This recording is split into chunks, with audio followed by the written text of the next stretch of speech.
This call is now being recorded. Hello, good evening everyone, good evening. तो जैसा आप सभी स्टूडेंट्स को पता है, हम 10th मैथ्स के सेकंड चैप्टर जो कि क्या है, पॉलिनोमियल यानी कि बहुपद, इस चैप्टर को पढ़ने से पहले जो भी हमें कॉन्सेप्ट्स आने चाहिए निचली कक्षाओं के, उनकी पढ़ाई कर रहे थे।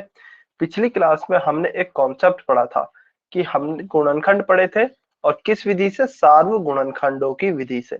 इसमें हम क्या करते थे, इसमें हमें जितने भी पद दिए जाते हैं या फिर जितनी भी टर्म्स दी जाती हैं, उनका एक एक गुणनखंड निकाल लेते हैं और फिर देखते हैं कि ऐसा कौन सा गुणनखंड है जो कि हमारे सभी पदों में कॉमन आ रहा है या फिर उभयनिष्ठ आ रहा है, और हम उसको कहेंगे कि वह हमारा सार्वगुणनखंड कहलाएगा।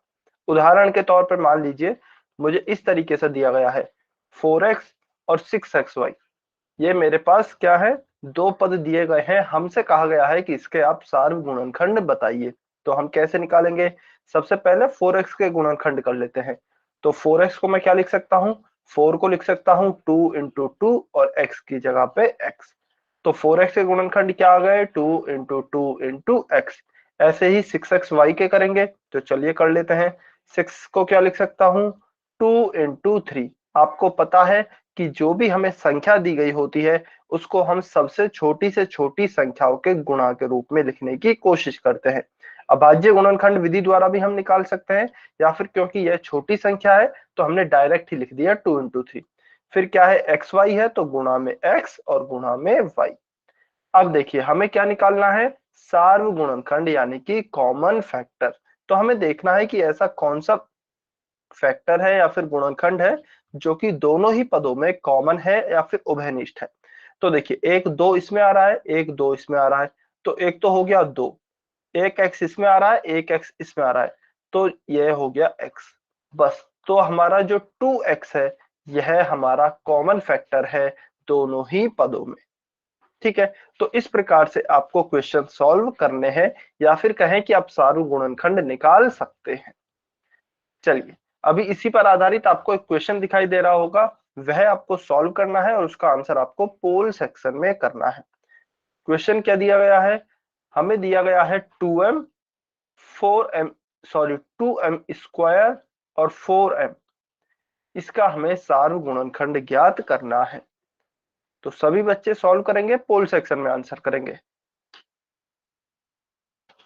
बहुत ही आसान क्वेश्चन है, ट्राई सभी बच्चे करेंगे।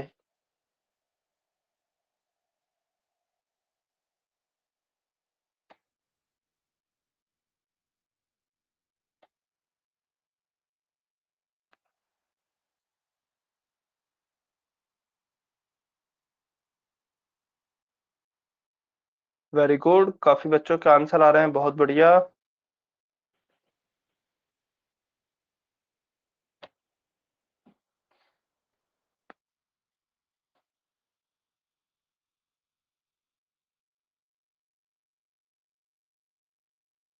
किन्हीं दो स्टूडेंट्स ने आंसर नहीं किया है, आप भी आंसर करें। वेरी गुड, काफी बच्चों के आंसर सही आ रहे हैं, बहुत अच्छे। एक लास्ट स्टूडेंट का आंसर ले रहा है।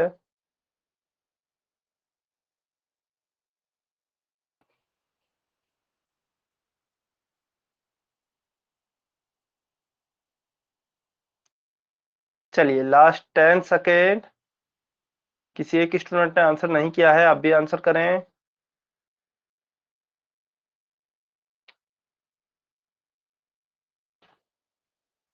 5 4 3 2 1, टाइम्स अप। चलिए, अभी जो भी बच्चा पोल सेक्शन में आंसर नहीं कर पाया है, कमेंट में आंसर कर सकते हैं। तो देखिए, हमें फिर से 3 पद दिए गए हैं, 2m 2m स्क्वायर और 4m। हमें इनमें से बताना है कि कौन सा सार्वगुणनखंड होगा, यानी कि ऐसा गुणनखंड जो कि सभी पदों में कॉमन है। तो पहले हम 2m के गुणनखंड निकाल लेते हैं, 2 इंटू m आ गया। फिर हम 2m स्क्वायर के निकाल लेते हैं, तो क्या आएगा, 2 इंटू m स्क्वायर का क्या आएगा, m इंटू m। और 4m के क्या आएंगे, 4 को मैं लिख दूं 2 इंटू 2 और m की जगह पे m। अब देखिए कौन कौन से हमारे कॉमन आए या फिर कौन कौन से उभयनिष्ठ है। 2 तीनों में है, तो सबसे पहले तो एक आ गया 2, उसके बाद m तीनों में है तो एक आ गया हमारा m। इसके अलावा और कुछ भी कॉमन नहीं है तीनों में, तो 2m जो होगा वह हमारा सार्वगुणनखंड होगा या फिर कॉमन फैक्टर होगा। ठीक है, तो ऑप्शन बी आपका सही उत्तर आएगा। चलिए, तो इस क्वेश्चन का आंसर तो हो गया है ऑप्शन बी। उसके बाद हम एक टॉपिक पढ़ रहे थे, हमने इसमें एक एग्जांपल भी सॉल्व किया था, पदों के पुनः समूहन द्वारा गुणनखंडन। तो इसमें हमने क्या सीखा था, यदि आपको याद हो, कि यदि हमारे दिए गए जो भी एक बीजीय व्यंजक में हमें पद दिए गए हैं, सभी पदों में से कुछ कॉमन नहीं आता है, तो हम क्या करेंगे। मेरी आवाज मेरी आवाज कट कट के आ रही है क्या, सही आ रही होगी? एक बार सभी बच्चे बताएं, सही आ रही है तो वाई लिखेंगे और कट कट के आ रही है तो एन लिखेंगे।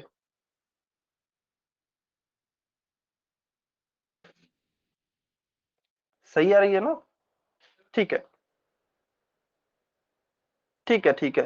तनुज बाल समंदिया की आईडी से जो स्टूडेंट हैं, बेटा आप एक बार अपना इंटरनेट कनेक्शन चेक कीजिए या फिर नेटवर्क चेक करें, हो सकता है नेटवर्क प्रॉब्लम हो। आप ये घर के ऐसी जगह पे चले जाइए जहां नेटवर्क सही आते हैं, या फिर क्लास को काटकर दोबारा से भी ज्वाइन कर सकते हैं। ठीक है, तो हमने इसमें पढ़ा था टॉपिक में कि मान लीजिए हमें कोई एक बहुपद दिया जाता है, जिसमें कि हमें चारों पदों में से, चार पद है मान लेते हैं उस बहुपद में, और उन सभी में से कुछ भी कॉमन नहीं आता है। तो हम क्या करेंगे, दो दो पदों के जोड़े बनाएंगे और दो दो पदों में से हम कॉमन लेने का प्रयास करेंगे, या फिर जितने पदों में से जो भी कॉमन आता है उसे हम कॉमन लेने की कोशिश करेंगे।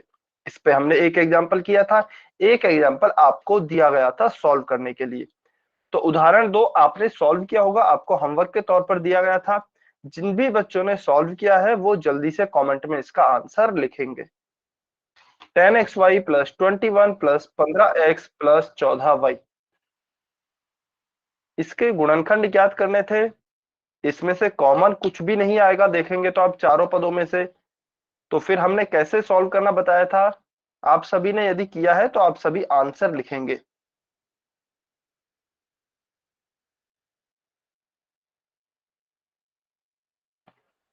ओके,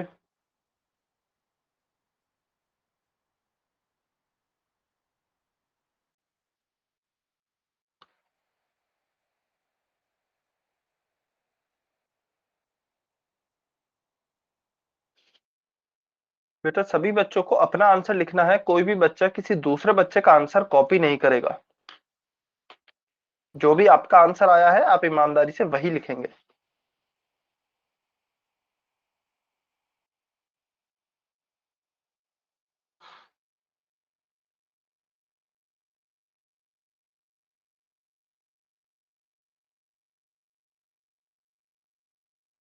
सभी बच्चे आंसर करें। जो भी ईमानदारी से आपका उत्तर आया है वो ही आपको उत्तर करना है।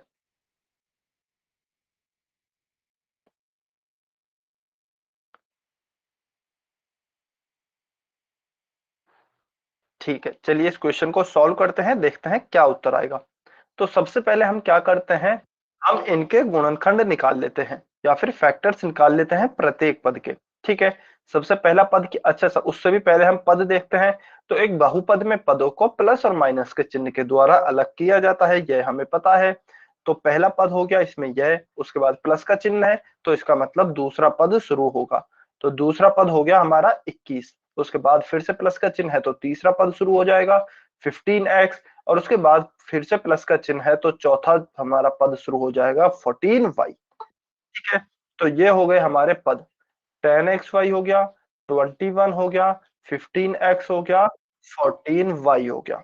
तो चलिए हम देखते हैं इनमें क्या कुछ कॉमन कॉमन या कॉमन निकालने के लिए पहले इनके गुणनखंड कर लेते हैं। तो 10xy के क्या होंगे, 10 का होगा 5 into two into x into y. ठीक है, 5 into two into x into y. 21 का क्या होगा, 7 इंटू थ्री। 15x का क्या होगा, 5 इंटू थ्री इंटू एक्स। और 14y का क्या होगा, 7 इंटू टू इंटू वाई।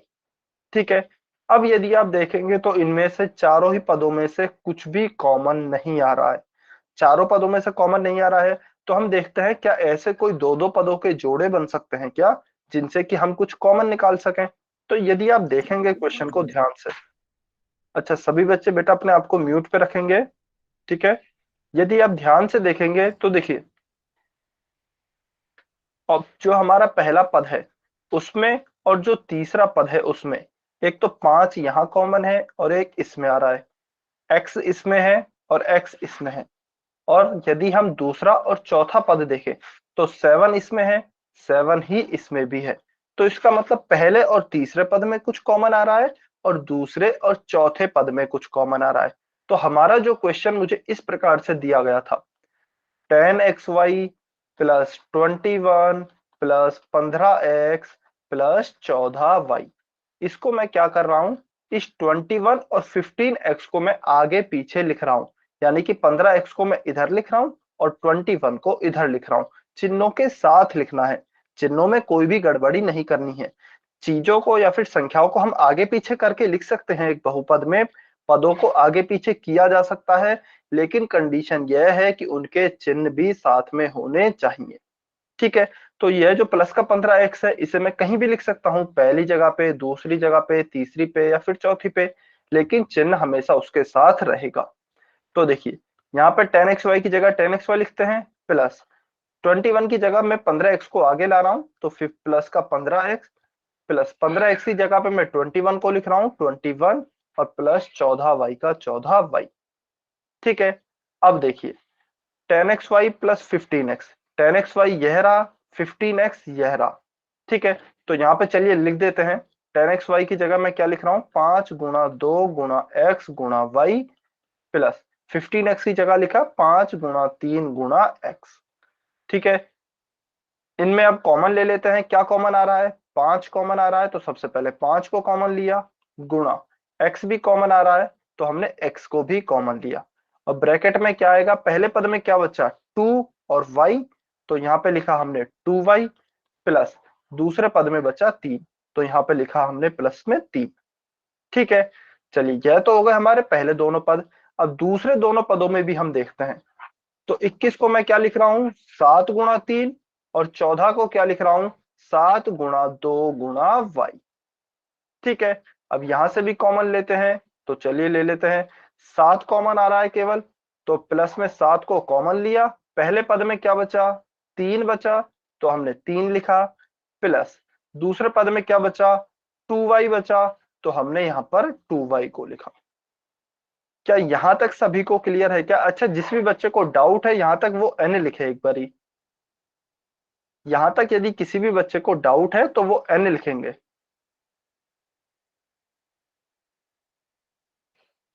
ठीक है, इसका मतलब किसी भी बच्चे को डाउट नहीं है। ठीक है, तो हमारा देखिए क्या आ गया, हम इस यहाँ पे आ गया 5x 2y plus 3 plus 7 2y plus 3। अच्छा यहाँ पे 3 प्लस 2y है, इन्हें आगे पीछे करके तो लिख ही सकते हैं। बहुपदों में हमेशा पदों को आगे पीछे करके लिखा जा सकता है, कंडीशन यह है उनके चिन्ह समान रहने चाहिए। तो यहाँ पे 2y को मैंने आगे लिख दिया, प्लस 3 को पीछे लिख दिया। अब ध्यान से देखिए, यहाँ पे यदि आप थोड़ा सा ध्यान से देखेंगे तो 2y प्लस 3 आ रहा है, यहाँ भी 2y प्लस 3 आ रहा है। तो हम क्या करेंगे, 2y प्लस 3 को कॉमन ले लेंगे और पहले पद में क्या बचा, 5x बचा, तो 5x लिखा, उसके बाद यहाँ प्लस का चिन्ह है तो प्लस का चिन्ह लिखा, उसके बाद यहाँ 7 है तो 7 लिखा। तो ये हमारे क्या हो गए, 2y प्लस 3 5x प्लस 7, यह हमारे गुणनखंड होंगे कौन से बहुपद के, इस दिए गए बहुपद के। ठीक है, तो इस प्रकार से आप पदों के पुनः समूहन द्वारा गुणनखंड निकाल सकते हैं। क्लियर है क्या, समझ में आया सभी बच्चों को? जल्दी से वाई और एन कर बताएंगे। हाँ जी, सुमन झांगरा की आईडी से जो स्टूडेंट है, आपका कुछ डाउट है क्या बेटा? सर ये दोनों एक अलग अलग हो तो कैसे लिखा जाएगा? दोनों अलग अलग हो मतलब? 2y प्लस 3 है ना सर, ये अलग अलग हो तो कैसे लिखा जाएगा? अच्छा यदि ये दोनों, अगर इन दोनों में से कोई कॉमन नहीं आया, आप ये बोल रहे हैं, अभी तो 2y प्लस 3 आ रहा है, यदि कोई कॉमन नहीं आए तो क्या होगा? Yes sir. तो फिर उसको वहीं पे ही रहने देंगे। कॉमन आ रहा है तो फिर हम कॉमन ले लेंगे, और कॉमन नहीं आएगा तो हम वहीं तक ही सॉल्व करके छोड़ देंगे। ठीक है, वैसे हमेशा ही कॉमन आएगा कुछ ना कुछ। अच्छा, मैं आपको बता देता हूं इसका यूज भी कहाँ होता है। शायद आपने पढ़ भी लिया होगा, नहीं तो हमारा नेक्स्ट टॉपिक वही है।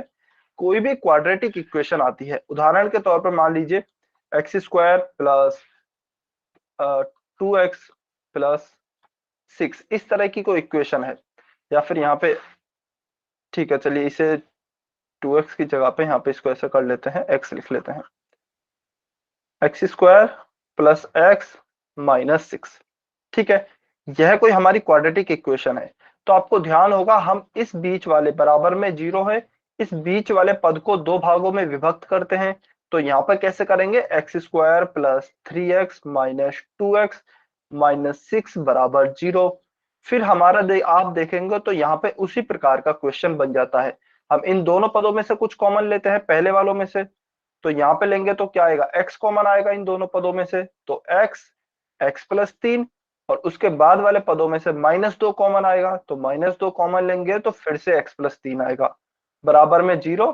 फिर हम इन दोनों पदों में से x + 3 और x - 3 कॉमन आएगा, और क्या बचेगा, x - 2।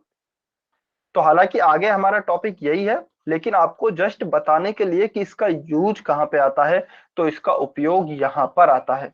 तो हम अभी डायरेक्ट यहां से सॉल्व करना शुरू कर रहे हैं क्वेश्चन को। ठीक है, आप देखेंगे तो क्वेश्चन हमारा यही है।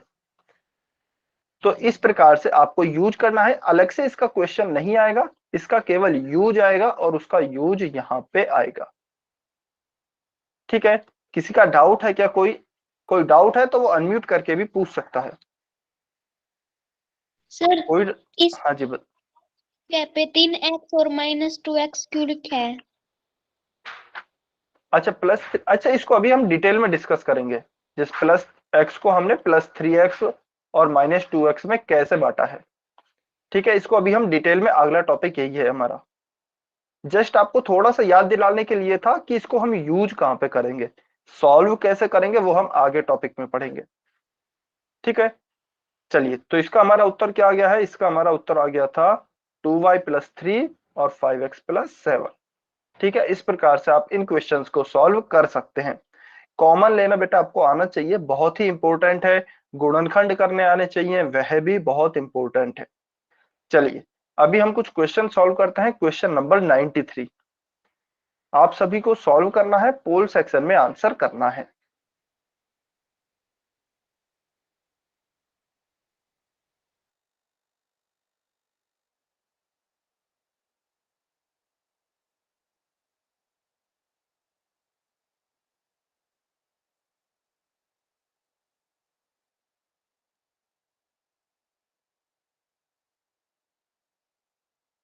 आराम से सॉल्व करेंगे, जल्दबाजी नहीं करनी है।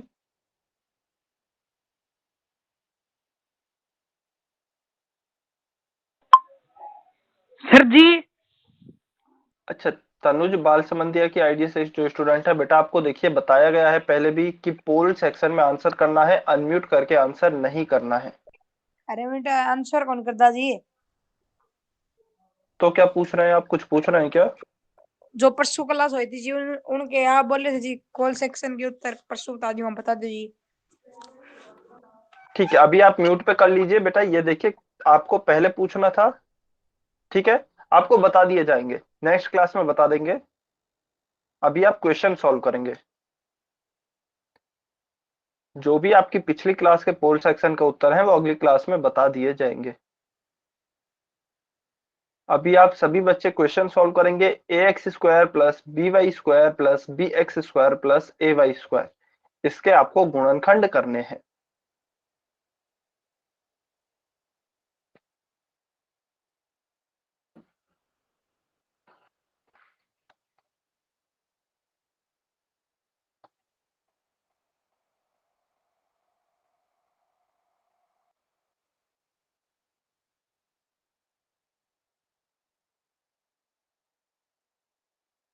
अच्छा, जिन बच्चों को उत्तर निकल रहे हैं वो उत्तर की जांच भी कर सकते हैं। कैसे करेंगे, जो भी आपके ब्रैकेट आ रहे हैं उनको गुणा करके, क्योंकि हमने गुणनखंड निकाल लिए हैं तो उनको गुणा करने पर हमारा बहुपद ही प्राप्त होना चाहिए। तो आप गुणा करके एक बार अपने उत्तर की जांच भी करेंगे, जिनका सॉल्व हो गया है।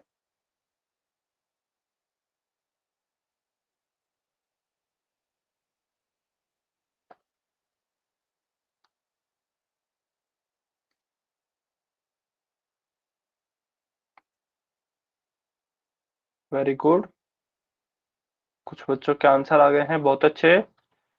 सभी बच्चे आंसर करेंगे।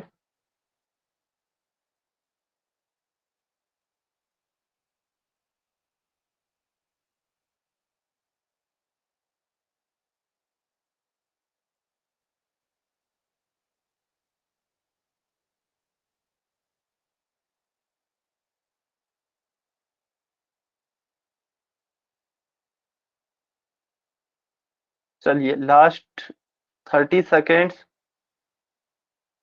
आखिरी 30 सेकेंड और वेट कर रहे हैं।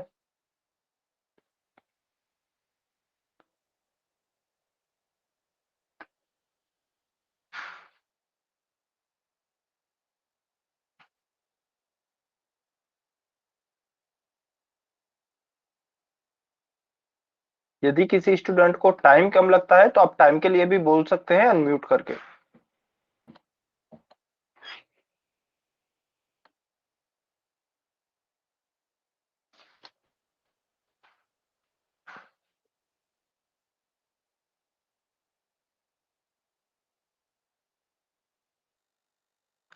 Last 15 seconds.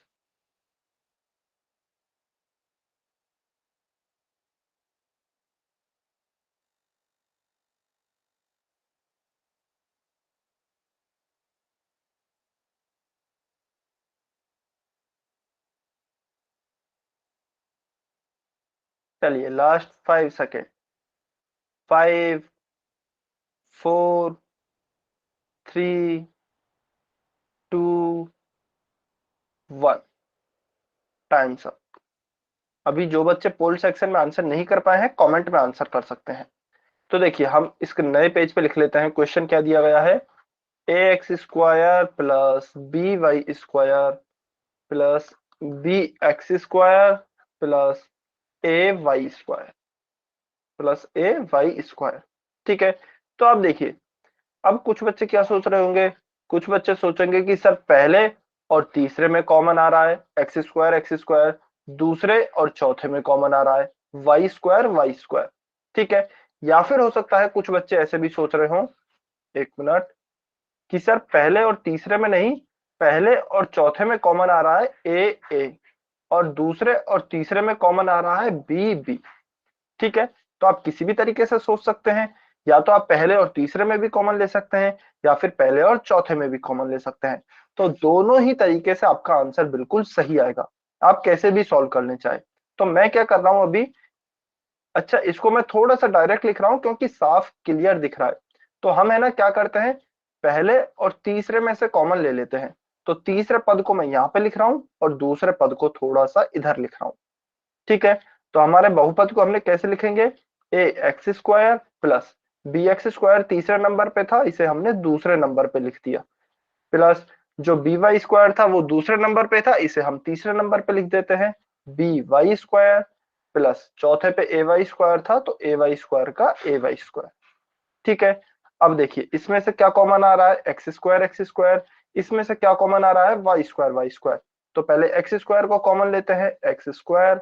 यहाँ पे क्या बचा पहले पद में a, तो a प्लस इसमें क्या बचा b, तो b। ठीक है, यहाँ पे प्लस का चिन्ह है तो प्लस का चिन्ह लगाया। तीसरे और चौथे पद में से क्या कॉमन आया, y², तो हमने y² को कॉमन लिया। तीसरे पद में क्या बचा, y² को कॉमन लेने के बाद b, तो यहाँ पे लिखा हमने b, प्लस है यहाँ पर तो प्लस का चिन्ह। चौथे पद में क्या बचा, y² को कॉमन लेने के बाद a, तो यहाँ पे हमने लिखा a। ठीक है, x² ब्रैकेट में क्या आया, a plus B plus y²। यहाँ पे b प्लस a लिखा है, इसे मैं a प्लस बी लिख सकता हूं, तो हमने लिखा a प्लस बी। अब देखिए इन दोनों में फिर से कॉमन आ गया a प्लस बी, तो हमने a प्लस बी को कॉमन लिया। ब्रैकेट पहले पद में क्या बचा, x², तो हम x² को लिखेंगे, बीच में प्लस का चिन्ह तो प्लस। दूसरे पद में क्या बचा, y², तो यहाँ पे लिखेंगे हम y² को।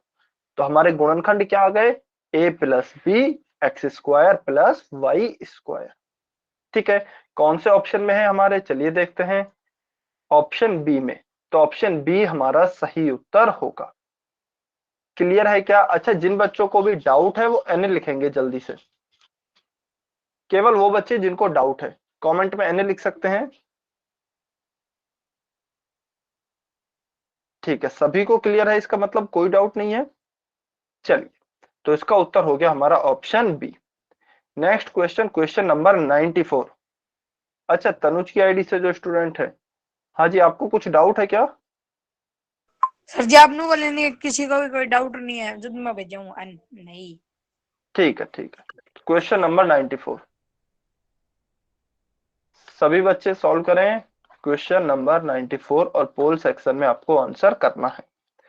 15 P Q plus 15 plus 9 Q plus 25 P.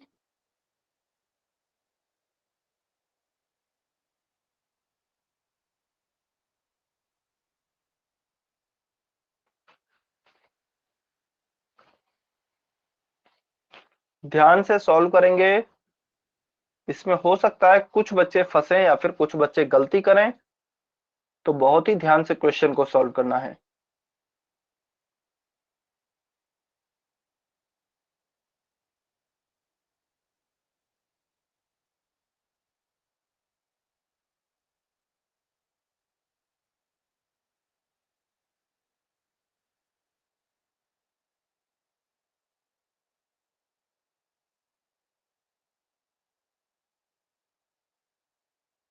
Very good, कुछ बच्चों के आंसर आ रहे हैं, बहुत बढ़िया।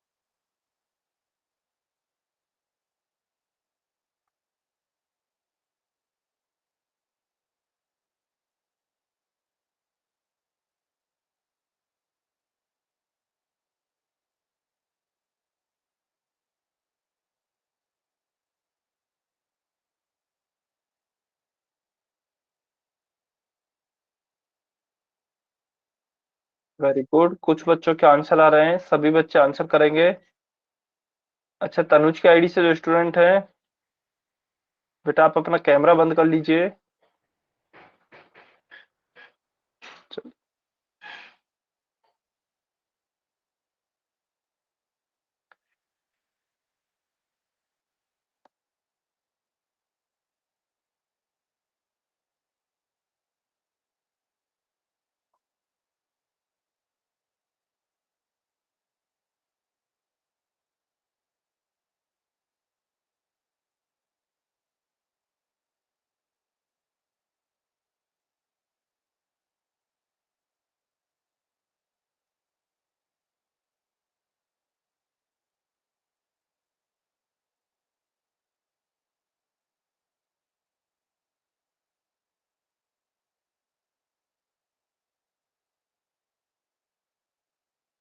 सभी बच्चे ट्राई करेंगे।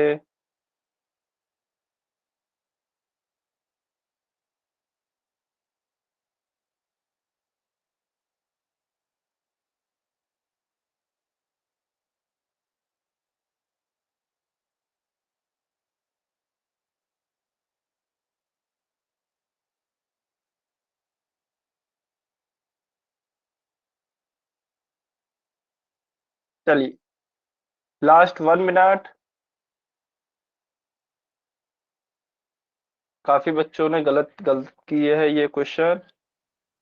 Last 1 minute.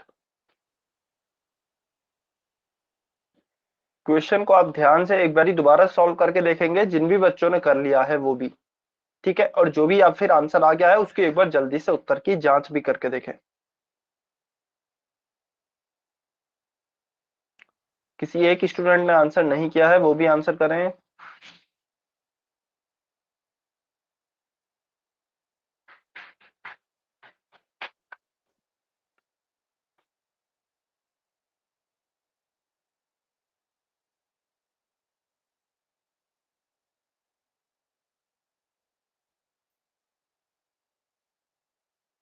चलिए, लास्ट 15 सेकेंड्स। जिस भी एक स्टूडेंट ने आंसर नहीं किया है बेटा, आप भी आंसर करें। चलिए बहुत बढ़िया, वेरी गुड। अभी हम इस क्वेश्चन को सॉल्व करते हैं। तो देखिए हमें क्या दिया गया है क्वेश्चन में, 15 PQ plus 15 plus 9Q plus 25P। अब देखिए होता क्या है ना, आप में से काफी बच्चों ने यह सोचा होगा कि इसमें तो पहले और दूसरे पद में ही कॉमन आ रहा है 15। ठीक है, आप ठीक है, बिल्कुल सही बात है।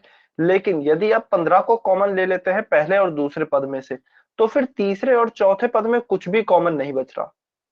ठीक है, तीसरे और चौथे पद में कुछ भी कॉमन नहीं बचेगा, क्योंकि 9Q है और 25P है।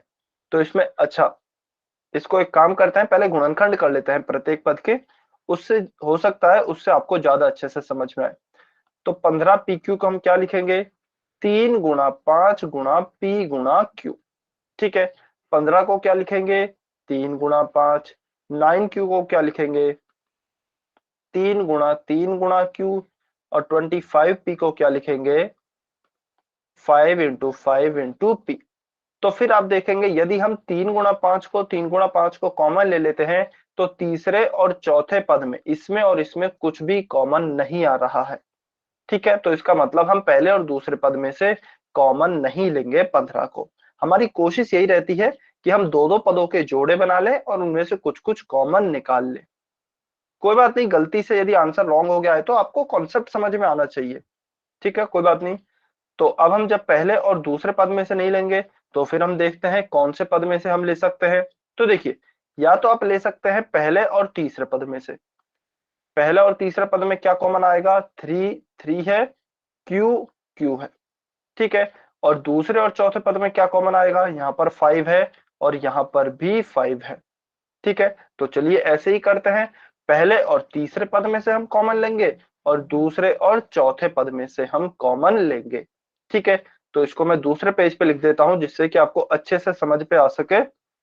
15PQ plus 15, 15PQ plus 15 plus 9Q plus 25P plus 9Q plus 25P।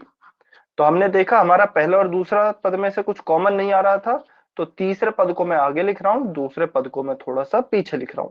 ठीक है, तो कैसे लिखेंगे, 15PQ प्लस 9Q का 9Q प्लस 15 का 15 और 25P का 25P। ठीक है, चलिए अब इनका क्या करते हैं, इनमें से हम कॉमन ले लेते हैं। तो 15PQ और 9Q, देखिए कॉमन आप यहाँ पे ले सकते हैं। इसको चलिए मैं साइड में लिख देता हूँ। 15PQ हमारा क्या आया है, जिससे आपको क्लियर रहे, 3 गुणा 5 गुणा P इंटू Q।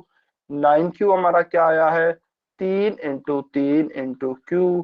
15 हमारा क्या आया है, 3 गुणा 5। और 25P आया, क्या आया है, 5 इंटू 5 इंटू P। तो पहले और दूसरे पद में से क्या कॉमन आ रहा है, आप देखेंगे 3 3 Q और Q। तो यहाँ से हमने 3Q कॉमन ले लिया। पहले पद में क्या बचेगा, 15PQ में 5P बचेगा 3Q कॉमन लेने के बाद। तो यहाँ पर लिखेंगे 5P प्लस 9Q में से क्या बचेगा, केवल एक 3 बचेगा, बाकी 3 और Q तो आपका कॉमन आ गया है। तो यहाँ पर लिखेंगे प्लस में 3 प्लस तीसरे और चौथे पद 15 और 25P में क्या कॉमन आ रहा है, 5 और 5। ठीक है, तो 5 कॉमन ले लेते हैं। 15 में क्या बचेगा 5 कॉमन लेने के बाद, 3। तो यहाँ पे लिखेंगे 3 प्लस, क्योंकि प्लस का चिन्ह है। 25P में क्या बचेगा 5 कॉमन लेने के बाद, यह 5P। तो हम लिखेंगे यहाँ पर यह प्लस 5P। ठीक है, तो इसको मैं फिर से लिख देता हूँ, 3Q 5P plus 3 plus 5। 3 plus 5P को मैं क्या लिख रहा हूँ, 5P प्लस 3। आगे पीछे करके लिख सकते हैं, तो मैं यहाँ पे इसको 5P प्लस 3 लिख रहा हूँ। ठीक है, अब देखिए फिर से इसमें ये कॉमन आ गए 5P प्लस 3। तो इसे हम क्या लिखेंगे, 5P प्लस 3। पहले पद में क्या बचा कॉमन लेने के बाद, 3Q। तो हमने लिखा 3Q प्लस का चिन्ह, तो प्लस दूसरे पद में क्या बचा है, 5। तो हमने यहाँ पे लिखा 5। तो क्या गुणनखंड आ गए हमारे, 5P प्लस 3 और 3Q प्लस 5। तो ये देख लेते हैं हम कौन से ऑप्शन में है, 5Q प्लस 3 और 3P प्लस 5। अच्छा ये नहीं है, 5P प्लस 3 है। तो 5P प्लस 3 किस में है, ऑप्शन डी में। 5P प्लस 3 है और 3Q प्लस 5 है। 3q+5 है, तो ऑप्शन डी हमारा सही उत्तर होगा। अच्छा इसमें ठीक है, ऑप्शन डी हमारा सही उत्तर है। ठीक है, अभी बताइए, हो सकता है इसमें कुछ कुछ बच्चों को कंफ्यूजन हो। जिस भी बच्चे को कंफ्यूजन है वो एन लिखेंगे, जिनको समझ में नहीं आया है वो एन लिखेंगे। क्लियर हुआ क्या सभी बच्चों को? जिनको भी समझ में नहीं आया है, कुछ भी डाउट है, वो एन लिखेंगे। सभी को क्लियर है? वेरी गुड, बहुत बढ़िया। चलिए बहुत अच्छी बात है, सभी को क्लियर है, तो इसका उत्तर हो गया option D. Next question, question number 95। Question number 95 आपको सॉल्व करना है, पोल में ही आंसर करना है, पोल सेक्शन में। x² yz plus xy² plus xyz², इसके आपको गुणनखंड करने हैं।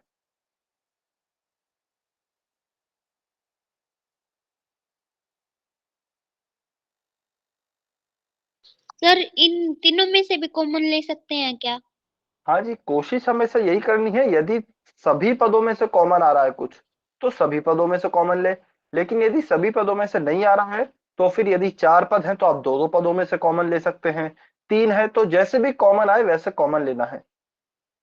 ट्राई तो हमेशा ये करना है तीनों ही पदों में से कॉमन, तीनों या फिर जितने भी पद दिए गए हैं उन सभी में से कुछ कॉमन ले ले।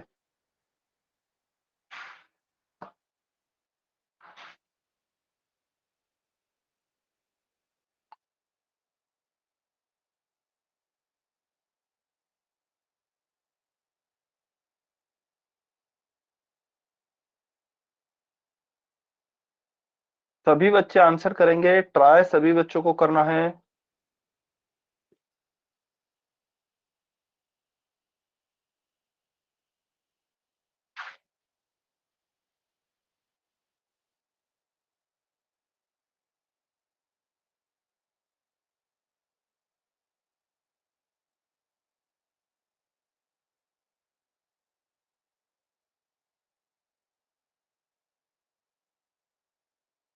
वेरी गुड, कुछ बच्चों के आंसर आ रहे हैं, बहुत बढ़िया।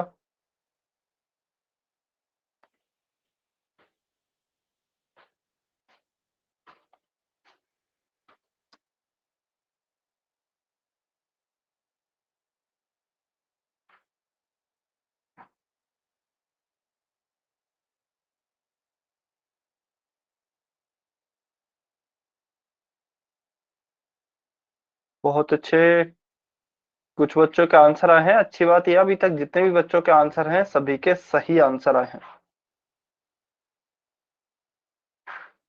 चलिए 4 बच्चों ने आंसर नहीं किया है बेटा, आप भी सॉल्व करेंगे और आंसर करेंगे।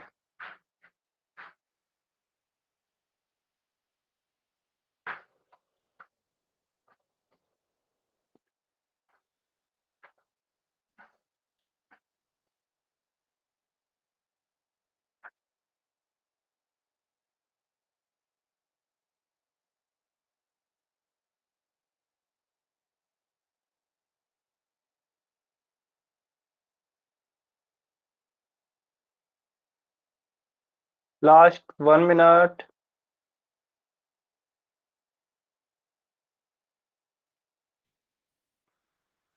आखिरी 1 मिनट और वेट कर रहे हैं, सभी बच्चे आंसर करें जिन्होंने भी अभी तक आंसर नहीं किया है।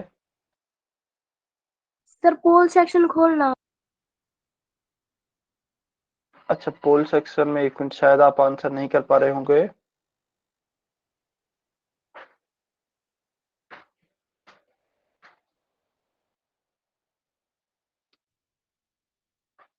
अभी आप आंसर कर सकते हैं पोल सेक्शन में।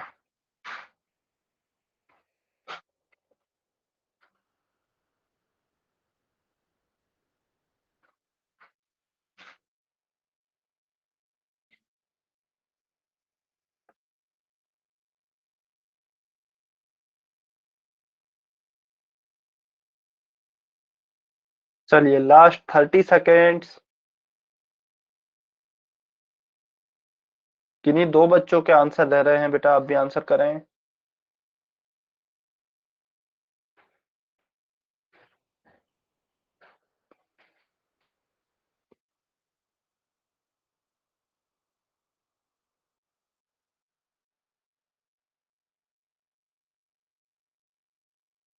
15 seconds.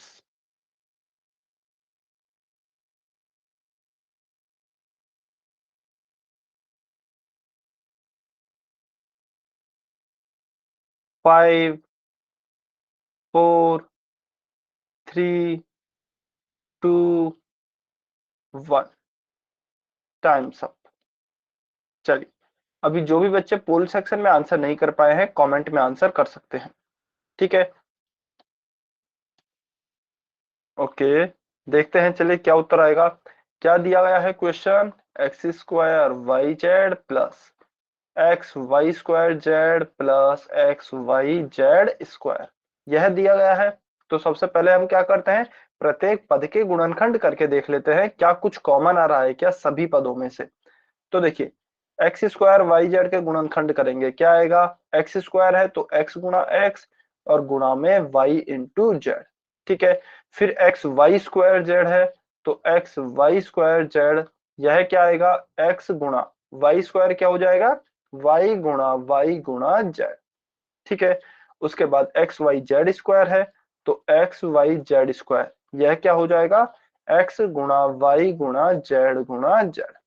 ठीक है, तो हमने तीनों ही पदों के गुणनखंड लिख लिए हैं.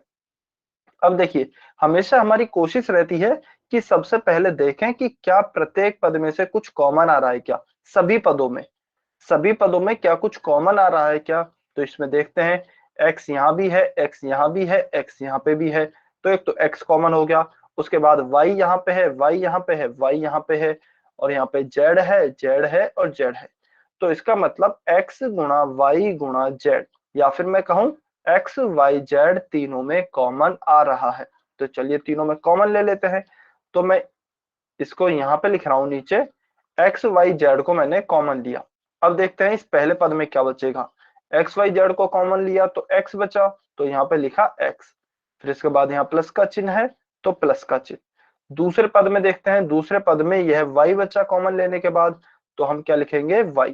फिर से यहाँ पे प्लस का चिन्ह है तो प्लस का चिन्ह. तीसरे पद में क्या बचा, z, तो यहाँ पे हम क्या लिखेंगे z. तो क्या उत्तर हो गया हमारा, एक्स वाई जेड ब्रैकेट में x plus y plus z. तो कौन सा ऑप्शन है, ऑप्शन ए. तो ऑप्शन ए हमारा सही उत्तर होगा. समझ में आया सभी बच्चों को. तो इस क्वेश्चन का हमारा सही उत्तर क्या हो गया है, ऑप्शन ए. क्लियर हुआ क्या सभी बच्चों को किस प्रकार से हमें गुणनखंड करने हैं.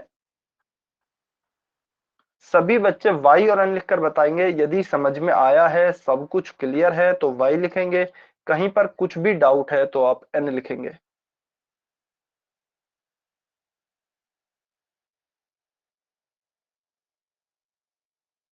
ठीक है, चलिए सभी को यदि सब कुछ समझ में आ गया है, बहुत अच्छी बात है. आज की क्लास को हम थोड़ा सा जल्दी खत्म कर रहे हैं क्योंकि जो नेक्स्ट टॉपिक है हमारा उसमें थोड़ा सा टाइम लगेगा. तो टाइम कम बचा है, इसलिए आज की क्लास को थोड़ा सा जल्दी खत्म कर देते हैं. यदि आपका कोई डाउट है या फिर कहीं पे कुछ भी परेशानी है होमवर्क कॉन्सेप्ट में, तो आप अभी पूछ सकते हैं. ठीक है,